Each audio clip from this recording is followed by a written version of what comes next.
ఈరోజు నువ్వు ఎదుర్కొంటున్నటువంటి ప్రతికూల పరిస్థితి అది ఏదైనా కావచ్చు. ఆ పరిస్థితిని బట్టి నువ్వు భయపడుతూ ఉంటున్నావేమో. అయితే అలాంటి పరిస్థితిని, ఆ పరిస్థితి నువ్వు ఎదుర్కొంటున్న పరిస్థితి అది నీకు గొప్ప సమస్యగా ఉందేమో. కానీ నిన్ను సృష్టించిన దేవునికి ఆ సమస్య పెద్దదేమీ కాదు. Praise the Lord. Good morning. ప్రియమైన వారలారా, ఈ ఉదయకాలం ముందు దేవుని వాక్యమును ధ్యానం చేసుకుందాం. దేవుడే నీ పక్షాన ఉన్నప్పుడు నీకు భయం ఎందుకు? దేవుడు మన పక్షాన ఉన్నప్పుడు మనం భయపడవలసిన అవసరం ఉందా అంటే లేదు అని చెప్పేసి దేవుని వాక్యం తెలియజేస్తుంది. ఇశ్రాయేలు ప్రజలు ఐగుప్తు నుంచి మోషే నాయకత్వంలో నడిపించబడుతున్నప్పుడు వారు ఒక స్థలానికి వచ్చేసరికి వెనుకాల శత్రు సైన్యము తరుముతూ వస్తున్నది. ముందు వెళ్ళేసరికి ఎర్ర సముద్రము అడ్డుగా ఉన్నది. అక్కడ ఉన్నటువంటి ప్రజలు మరెంతో భయముతోనూ ఎంతో దిగులుతోనూ వారు ముందుకు వెళ్ళలేని పరిస్థితి, అలా అని చెప్పేసి వెనక్కి వెళ్ళలేని పరిస్థితిలో ఇశ్రాయేలు ప్రజలు ఉన్నప్పుడు వారు రకరకాలుగా మాట్లాడుతున్న పరిస్థితులు ఉన్నప్పటికీ ఆ భయంకరమైనటువంటి పరిస్థితుల్లో, ఆ భయంకరమైన సిచ్యువేషన్లో మరి దేవుడు ఏ విధంగా వారిని నడిపిస్తూ ఉంటున్నాడో వాక్యాన్ని చూద్దాం ఒకసారి. నిర్గమకాండము 14వ అధ్యాయము 14వ వచనంలో ఈ మాటను మనం చూడగలుగుతాం. యెహోవా మీ పక్షమున యుద్ధము చేయును, మీరు ఊరకయ్యే ఉండవలనని ప్రజలతో చెప్పాను. ఎవరు చెప్తున్నారు ఈ మాట అంటే దైవజనుడు అయినటువంటి మోషే ఆ ప్రజలతో అంటున్నాడు. ముందు వచనాలను మనం చూస్తున్నప్పుడు ఇక్కడ మనకు అర్థమవుతూ ఉంటుంది. అందుకు మోషే, భయపడకుడి, యెహోవా మీకు నేడు కలగజేయు రక్షణను మీరు ఊరక నిలిచుండి చూడుడి, మీరు నేడు చూచిన ఐగుప్తీయులను ఇక మీదట మీరెన్నడూ చూడరు అని చెప్పేసి మోషే ఆ ప్రజలతో చెప్తున్నటువంటి మాటను మనం చూస్తూ ఉంటున్నాం. ఇశ్రాయేలీలు ఎర్ర సముద్రం ముందు చిక్కుకుపోయినప్పుడు వెనుక ఐగుప్తీయుల సైన్యము వస్తుంది. ఆ సమయంలో ప్రజలు భయపడ్డారు. మనము కూడా అలాంటి పరిస్థితులు కొన్నిసార్లు ఎదుర్కొంటాం. వెనక చూస్తే ఒక రకమైనటువంటి పరిస్థితి ఉంటుంది, ముందు చూస్తే మరొక రకమైనటువంటి పరిస్థితి మన జీవితాల్లో కనిపిస్తూ ఉంటుంది. ఎటు తోచని పరిస్థితి, అటు ముందుకు వెళ్ళలేము, ఇటు వెనక్కి రాలేము. అయితే ఇలాంటి ప్రతికూల పరిస్థితుల్లో దేవుడు చెప్తున్నటువంటి మాట ఏంటంటే, మీరు ఊరిక నిలిచుండి చూడుడి, దేవుడు కలగజేసేటటువంటి రక్షణను అన్నటువంటి మాటను మనం చూస్తున్నాం. అంటే కొన్నిసార్లు మన జీవితాల్లో ప్రతికూల పరిస్థితులు ఎదుర్కొనవలసి వచ్చినప్పుడు మనము వెంటనే రియాక్ట్ కాలేని పరిస్థితి, అయినా కూడా అక్కడ సమాధానం ఏమీ ఉండదు. అయితే అలాంటి సమయంలో మనం చేయవలసిన పని ఏంటంటే మనం సైలెంట్గా ఉండిపోవడమే కొన్నిసార్లు చాలా మంచిది. చూడండి, ఒక ఇద్దరు వ్యక్తులు గొడవ పడుతున్నప్పుడు కనుక మనం గమనిస్తే అందులో ఇద్దరు గొడవ పడుతున్నారు అనుకోండి, ఆ సమస్య చాలా పెద్దగా అవుతుంది. అందులో ఎవరో ఒకరు సైలెంట్ అయిపోయారంటే ఆ సమస్య సద్దుమణిగిపోతుంది. ఇక్కడ మనం చూస్తున్నప్పుడు దేవుడు మరి ఆ మాట మోషే ఇశ్రాయేలు ప్రజలతో యెహోవా మీ పక్షంలో యుద్ధం చేయనన్నటువంటి మాట ఏదైతే చెప్తున్నాడో అక్కడ దేవుడు ఏమై ఉన్నాడు అన్నటువంటిది కనుక మనం గమనిస్తే దేవుడు తన ప్రజల యొక్క బాధలు ఎరిగినటువంటి వాడు, దేవుడు తన ప్రజల యొక్క పోరాటాలను చూస్తున్నటువంటి వాడు, దేవుడు తన ప్రజల యొక్క కష్ట నష్టాలను చూస్తున్నటువంటి దేవుడుగా మనకు కనిపిస్తూ ఉంటున్నాడు. అంటే దేవుడు మన పక్షాన ఉన్నప్పుడు, దేవుడు మన పోరాటాలను, మన బాధలను, మన కష్టాలను చూస్తున్నప్పుడు అక్కడ ఏం జరుగుతుందో తెలుసా? అక్కడ మనం గమనించవలసిన విషయం ఏంటంటే మనము ఒంటరిగా లేము, దేవుడు మనతో ఉన్నాడు అన్నటువంటి ధైర్యము కలిగి మనం ముందుకెళ్ళాలి. హల్లెలూయా. మనము ప్రతికూల పరిస్థితుల గుండా వెళ్తున్నప్పుడు మనం ఒంటరిగా లేము అన్నటువంటి విషయాన్ని మనం గమనించాలి. మనతో ఉన్నది ఎవరంటే దేవుడు అన్నటువంటి విషయాన్ని గమనించాలి. అటు శత్రు సైన్యము తరుముతున్నప్పటికీ, ఇటు ముందు ఎర్ర సముద్రము అడ్డుగా ఉన్నప్పటికీ తన ప్రజల పక్షాన దేవుడు ఉన్నాడు అన్నటువంటి విషయాన్ని ఇక్కడ మనము గమనిస్తూ ఉంటున్నాము. తర్వాత మన లోపల ఉన్నటువంటి భయాలు చాలాసార్లు మనల్ని ముందుకెళ్లకుండా చేస్తాయి. మన లోపల ఉన్నటువంటి భయాలు కొన్నిసార్లు మనల్ని ముందుకెళ్ళనివ్వవు. అది మనం చేస్తున్న పనుల్లో కావచ్చు, మన జీవితంలో ఎక్కడైనా కానీ మనము ఎదుర్కొంటున్నటువంటి భయాలు కొన్నిసార్లు మనల్ని ముందడుగు వేయకుండా అవి ఆపివేస్తూ ఉంటాయి. అయితే ఇలాంటి సమయంలో మనం ఏమి కలిగి ఉండాలంటే దేవుని యందు విశ్వాసం కలిగి ఉండాలి. దేవుని యందు విశ్వాసమును, దేవుని యందు భక్తిని మనం ఎప్పుడైతే కలిగి ఉంటామో, ముందుకెళ్లకుండా చేస్తున్నటువంటి భయం ఏదైతే ఉందో ఆ భయాన్ని ప్రక్కకు తోలిచ్చి ఆ భయాన్ని ప్రక్కకు నెట్టేసి ముందుకు నడిపించేదే మన యొక్క విశ్వాసము. హల్లెలూయా.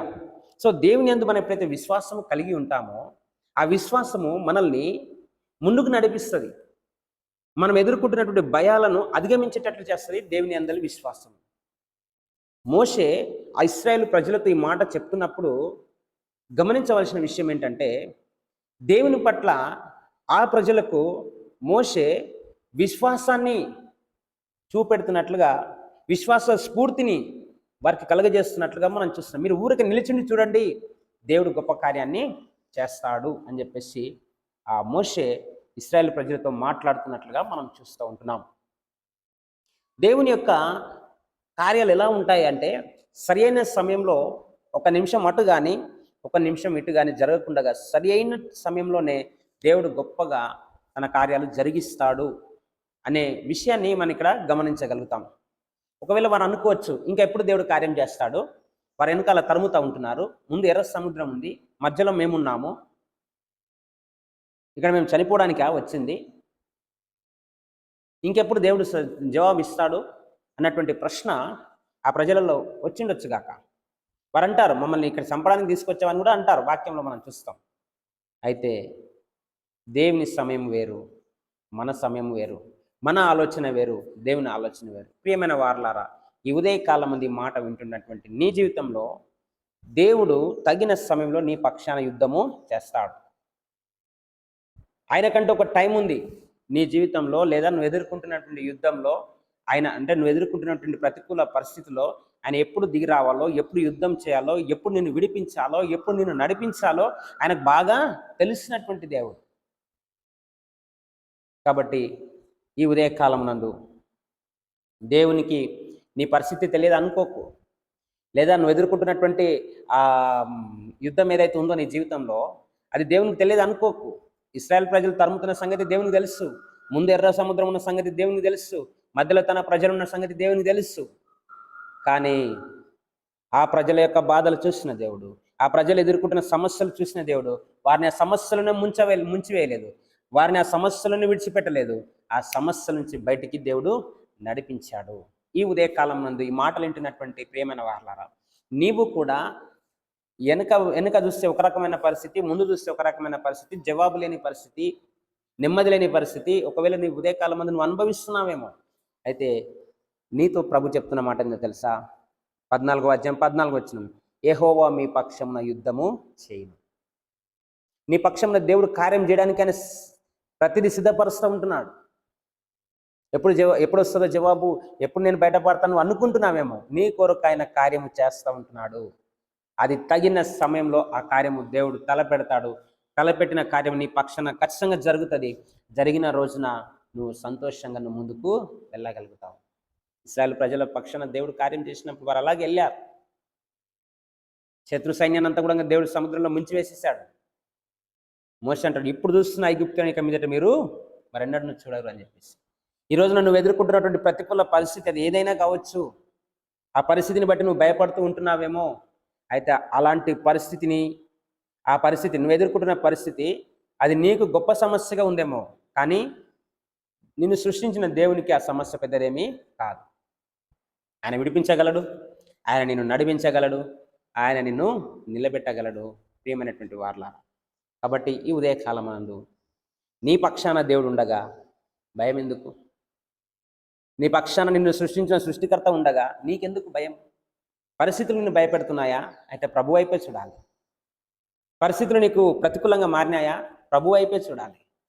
శత్రువులు నిన్ను తరుముతున్నారా? ప్రభు వైపే చూడాలి. ముందుకెళ్లకుండా ఎర్ర సముద్రం అడ్డుగా ఉందా? ప్రభు వైపే చూడాలి. ఆయన నిన్ను విడిపిస్తాడు, ఆయన నిన్ను బలపరుస్తాడు. కాబట్టి ప్రతికూల పరిస్థితులను విడిపించగలిగినటువంటి దేవుని వైపు చూస్తూ ఆత్మీయాత్రలో ముందుకెళ్లే బిడ్డలుగా ఉండాలని ప్రభు పేరట ఈ విషయాలు తెలియజేస్తున్నాను. దేవుడి మాటను మన విడికిలో దీవించి ఆశీర్వదించిన గాక. ఆమేన్. ప్రార్థన. పరమ తండ్రి, మీ నామానికి వందనాలు. నాయన, ఉదయకాలం ముందు వినిపించిన మాటలను బట్టి మీకు వందనాలు. ఇశ్రాయేలు ప్రజలను నాయన మీరు ఐగుప్తు నుంచి నడిపిస్తున్నప్పుడు నాయన శత్రు సైన్యము తరుముతా ఉన్నది, ముందుగా ఎర్ర సముద్రం ఉన్నది, మధ్యలో నీ ప్రజలు ఉన్నారు. నాయన ప్రజలు భయపడేవారు భయపడుతున్నారు, సనిగేవారు సనుగుతూ ఉన్నారు. అయితే మీరు చేసిన గొప్ప కార్యము నాయన, ఆ ప్రజల పక్షాన మీరు దిగి వచ్చినటువంటి స్థితి, ఆ ప్రజల పక్షాన మీరు చేసిన కార్యము, ఆ ప్రజల నిమిత్తమై మీరు చేసిన యుద్ధము అది ఎంతో గొప్పది. రాజా మీకు వందనాలు స్తోత్రాలు చెల్లిస్తుంటున్నాను. నాయన, సముద్రంను చీల్చి ఆరిన నీళ్ళని ప్రజలను నడిపించి శత్రు సైన్యం సముద్రంలో ముంచివేసిన గొప్ప దేవుడు మీకు వందనాలు. తగిన సమయంలో, అవును ప్రభా, మా సమయాలు మా ఆలోచనలు వేరు, మీ సమయము మీరు చేసే కార్యాలు వేరు ప్రభా. తండ్రి మీకు వందనాలు. ఈ ఉదయకాలం మంది ఈ మాటలు వింటున్న బిడ్డ జీవితాలలో ప్రభా, ఎర్ర సముద్రం లాంటి సమస్యలు, ఎర్ర సముద్రం లాంటి పరిస్థితుల గుండా వెళ్తున్న వారు ఈ ఉదయకాలం మంది ఉన్నట్లయితే ప్రభువా, ఊరక నిలిచిండి మీ వైపు చూస్తూ మీ అందు విశ్వాసంలో ప్రార్థనలో కొనసాగే బిడ్డలుగా ఉండటకు సహాయం దయచేయండి. మీరు చేయబోయే కార్యము ఆయన ఊరక నిలిచిండి చూసే భాగ్యం ప్రతి బిడ్డకు దయచేయగలరని సమస్త మహిమ మీ నామానికే చెల్లిస్తూ యేసుక్రీస్తు నామములో ప్రార్థించి అడిగి వేడుకుంటున్నాం పరమ తండ్రి. ఆమెన్. ఆమెన్. దేవుడు మిమ్మల్ని దీవించి ఆశీర్వదించును గాక. ఆమెన్.